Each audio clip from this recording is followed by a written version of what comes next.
Elephants thundered forward as the dust of North Africa rose around them. Roman trumpets screamed back. Hannibal, undefeated in Italy for over a decade, was now gambling everything on one final battle. On the plains near Zama, two of antiquity's greatest generals faced off in a showdown that would end the Second Punic War and decide the future of the Mediterranean. By 202 BC, the tide of the Second Punic War had shifted dramatically. After years of terrorizing Rome, Hannibal was recalled to defend Carthage itself. Rome, under the brilliant Scipio, had struck deep into North Africa, forging alliances, most importantly with the Numidian prince Masinissa, and threatening the very survival of Carthage. The Carthaginian Senate had little choice but to place its final hope in the man who had brought Rome to its knees. Hannibal, now in his mid-40s, returned home and raised a new army from scratch, a force of mercenaries, African infantry, and the last battle-hardened veterans from Italy. Scipio, meanwhile, was ready. With about 30,000 troops, including seasoned Roman legions and Masinissa's superior cavalry, he marched westward from the Bagradas River to meet Hannibal near Zama Regia, not far from modern-day Tunisia. Peace negotiations had failed. Now, only war would decide the victor. The two armies lined up for battle. Hannibal fielded around 40,000 men, divided into three main infantry lines. The front was formed by mercenaries, Gauls, Ligurians, and Balearic slingers. Behind them stood African levies and Carthaginian citizens. And finally, at the rear, his most trusted troops, the veterans of Italy, undefeated since Cannae. In front of his lines, Hannibal placed around 80 war elephants, a psychological and physical shock force meant to tear through the Roman infantry. On the flanks, his cavalry was weaker, about 4,000 horsemen compared to Rome's 6,000. That disparity would prove decisive. Scipio, by contrast, deployed the standard triplex aces, three lines of Roman infantry, hastati in front, principes in the second, triarii in the rear. But unlike in earlier battles, he cleverly left lanes between his maniples, wide open for a specific reason. At the very front were the velites, light skirmishers with javelins, and on each wing stood cavalry, Roman equities on one side, Numidian horsemen under Masinissa on the other. The field was flat, dry, and open, perfect terrain for a clean engagement. Hannibal made the first move. He ordered the elephants to charge, hoping to disrupt the Roman lines. But Scipio's formation worked perfectly. As the elephants neared, the velites launched volleys of javelins. The loud blasts of Roman trumpets echoed across the field, confusing the animals.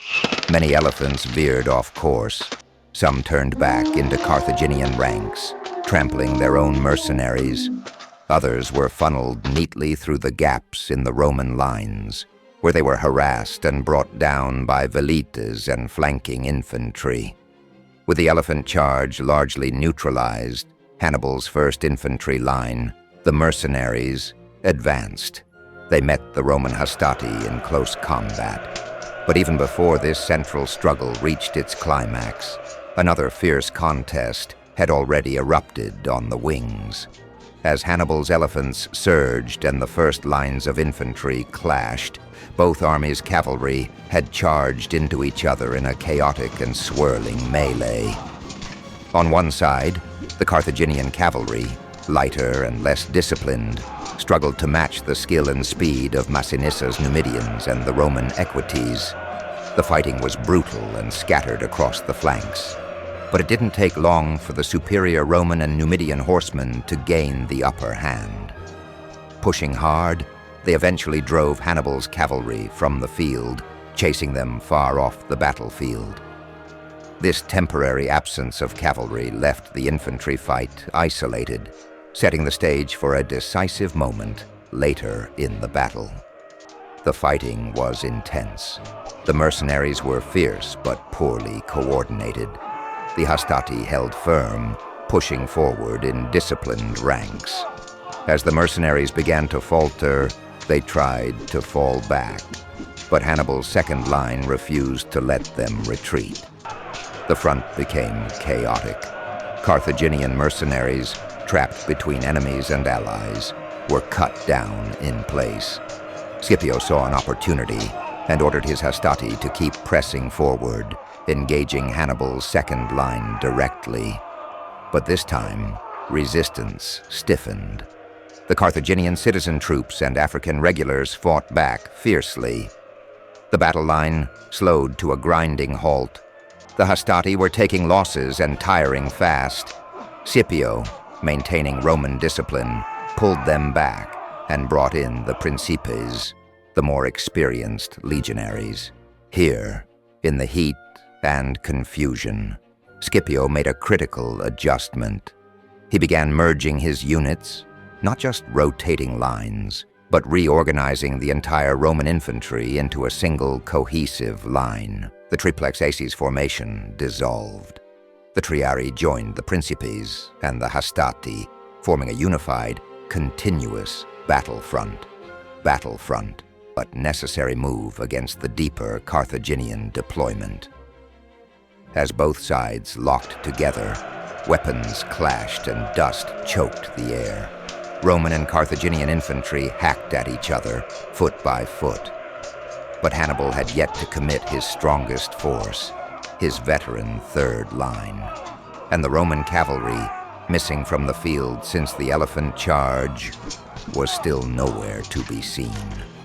The most decisive phase of the battle was about to begin.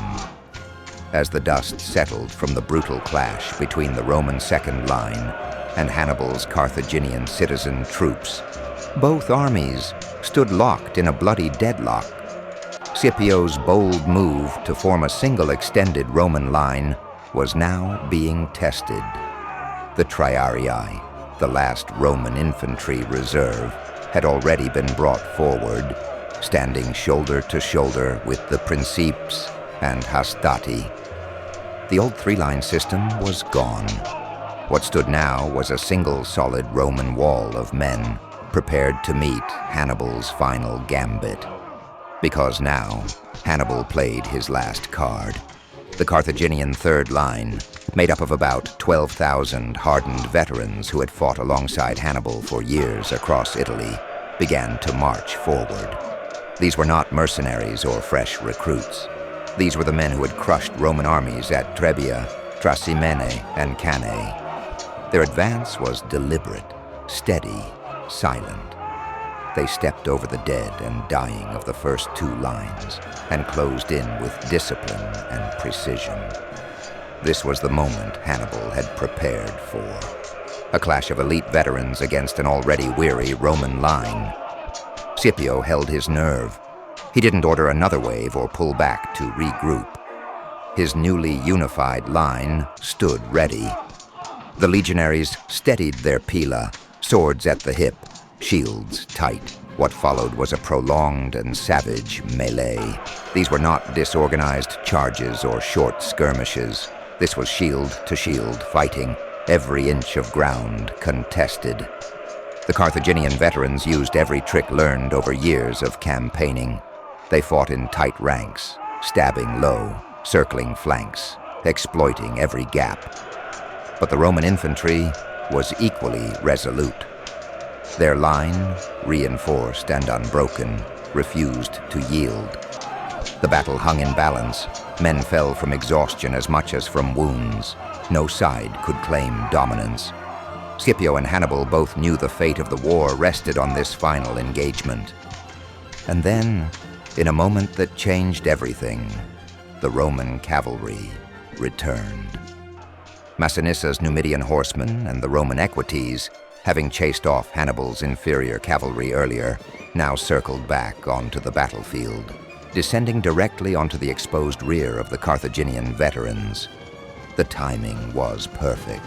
The charge smashed into Hannibal's third line like a hammer. Sandwiched between the Roman infantry in front and cavalry at the rear, even the most battle-hardened soldiers couldn't hold. The Carthaginian line broke, not in panic, but in brutal collapse. Discipline gave way to survival instinct. Some tried to form tight circles, others fled.